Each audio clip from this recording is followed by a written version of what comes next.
యేసుక్రీస్తు నామంలో బెతస్తా విడుదల పరిచర్య తరపున మీకు ప్రేమపూర్వకమైన వందనాలు. ఈ దిన వాక్య ధ్యానము. నా ప్రాణమా యెహోవాను సన్నుతించుము, నా అంతరంగముననున్న సమస్తమా ఆయన పరిశుద్ధ నామమును సన్నుతించుము. కీర్తనల గ్రంథం 103వ అధ్యాయం 1వ వచనం. ఇది దేవుని మంచితనమును గురించి చెప్పదగిన అద్భుతమైన మాట.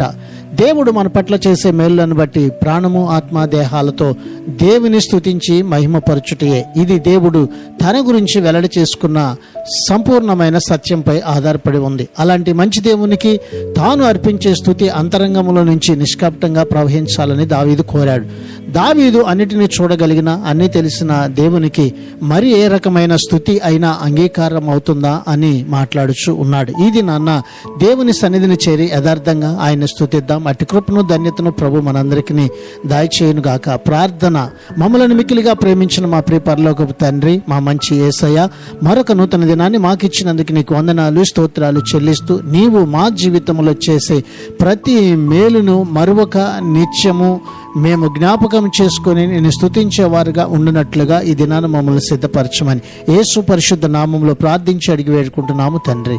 ఆమెన్.